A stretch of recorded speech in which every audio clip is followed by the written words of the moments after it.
I was what you call the special child, even compared to my siblings. Not to worry, I'll let you in on the joke. My siblings, indeed. The relationships were rather more complicated than that. Our family tree was a mess of crossbred flowers, molded fruit, inedible nuts, grafted limbs, wormed, termite infested, heartwood rotted, poisonous, overgrown, roots withered. But you know how it is. The shackles of family. They simply cannot be broken. Nor can they be outgrown. I hate you, Dad. Of course you do. Another link in the great chain of father and son traditions. I don't know my own father, but I had a potent father figure upon whom to fixate. We all did. My brothers and sisters and I, we shared the same great man, our uncle. What hopes he had for us all.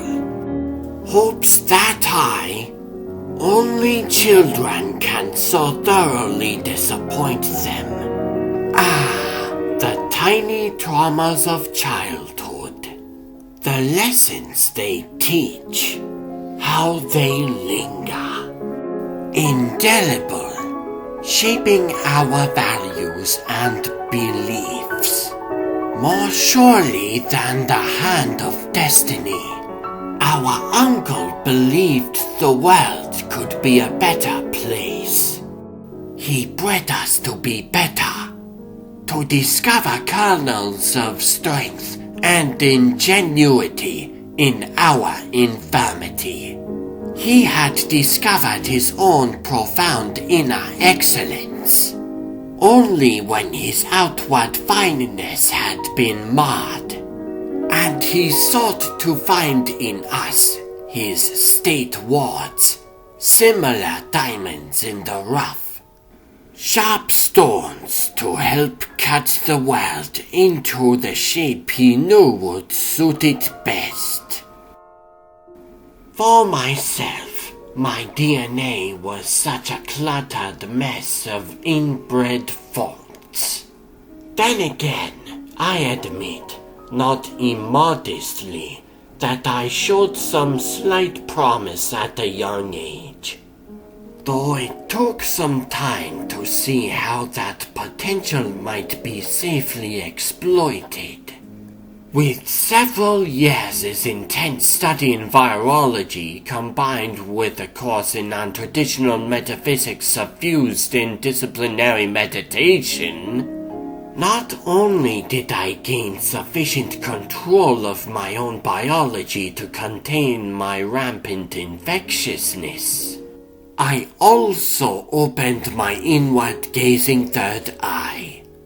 And was able to focus its attention on the challenge of learning to manipulate my wonderful sickness. And I began to share it with others. Giving. Is there any greater pleasure? Well, certainly there is. Seeing the results of all one's hard labors come to fruition, for instance. Isn't it odd how success only makes one dream of greater successes? That was only one of the many invaluable lessons I learned from my uncle. The one that seized my imagination in the end was the thought that one person might strive to remake the entire world. And that rather than serving another's vision, one might serve their own, and recreate the world in their own image.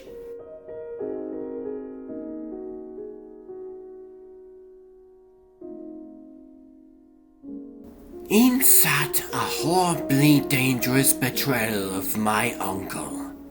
A more than fortuitous disappearance by Sim.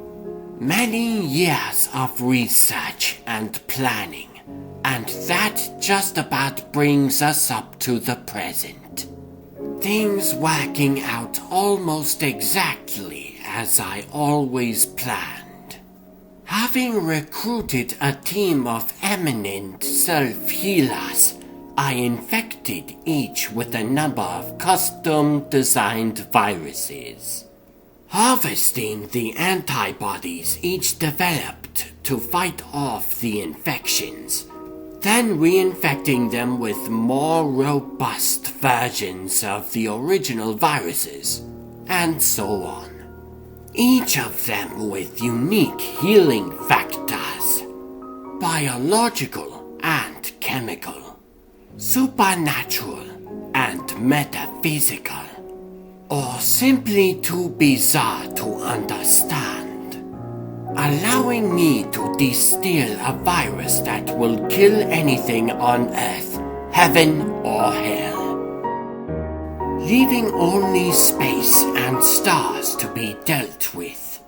I found my son's immune system especially pliable, and infected him with the virus that hypertrophied his neurological tissues, while using a viral mutation of technology cells to repattern his brain as a receptor for similar life forms. Easier than it sounds, actually. I hate you, Dad, and you have ample reason, Flip. But don't harp on it, or I'll be less inclined to cure you before the weight of your brain collapses in on itself. Honestly, once I knew the technocratic existed, it was far more labor-intensive to secretly cross my uncle's border, gain access to a Latvarian subspace communications array, and make an arrangement with the Shire dealer in proscribed materials. Bless her, she came promptly, served as an excellent extraterrestrial test subject. And her craft, just one hut over, will act as a fine delivery device. And finally, I procured an adaptive healer, using this place as bait to draw him close enough for capture and manipulation, and then infected him over and over with every possible variation of my core virus that I could imagine, knowing that the antibody he would develop in response would give me the key to my new virus. Which is where things got interesting, yes? When you scampered off with my antibody still inside your hide. Did you know, even as I became capable of infecting virtually anyone, with viruses as complex as my knowledge and self-discipline would allow me to construct, I could not infect myself. That is, until you said the magic words. Brew a new virus. Something that eats all the bad stuff in your DNA. Heal yourself. Clear enough a command.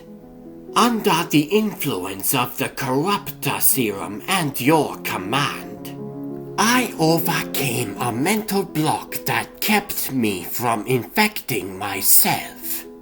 And I created a virus that helped my DNA by eating the flaws that limited the range of viruses I could create. After which, taking my minions back in hand was simple enough. As was seeding There Driveries with an infection that would only fully activate with your DNA in close proximity, which connects her to me. And I assumed you'd follow the trail to come here. And here you are. Yup. And I already know how I'm gonna kill you and everything. Good for you. Oh, look! I've infected myself again. Rather than increasing the density of my muscle tissues to make me hugely strong, massive, and fast, this one is making my tissues pliable, giving me subtle control over molecular forms. I'm creating microscopic pipettes inside, tipping them with viral molecules that will attract your antibodies.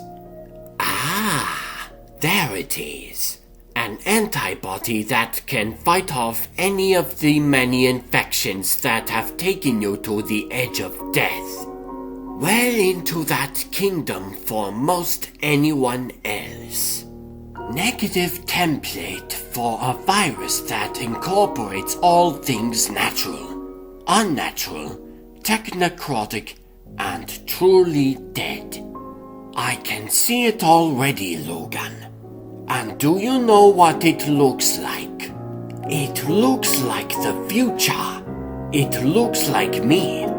All the universe will soon look like me. So pretty. I am a Technos Nano Tool.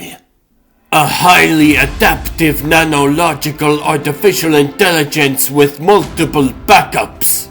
And I can do many cool things. Including that long and pointy trick. My nanites are cool in many other ways. Like the way they can reconfigure in hostile environments and mimic aggressive elements. Until the nanites subvert and incorporate them. Like they are doing inside your body now. It's one thing to infect humans, mutants, machines, and aliens. It's another to infect an interdimensional technology hive mind. Logan, my nanites have broadcast a protocol to the ones still in your system. They'll disassemble the suggested virus he hit you with. Thanks. I really want to kill him. Yes, there is a line for me now. I'm going to unresolve my hand, put it inside your head, and plant a grenade in your forebrain. Which is what you get for fucking up my lover. What have you? Did you not? Don't you? Spit it out, fast! I'm about to blow your mind. Did you listen to nothing I was saying? I can infect devils and angels. Robots are not a problem.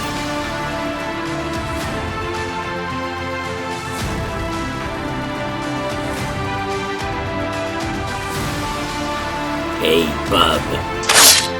No one makes me happiest. I'm happy to be doing what I want to do. I'm really happy you got full control of your diseases and I can cut you as much as I want. I'm even happier you got some healing now so I can cut you over and over. But I'm happiest my boy there didn't kill you before it was my turn to take a crack! It is going to take much more than one crack to kill me, Logan! Goody, may we try to kill you next?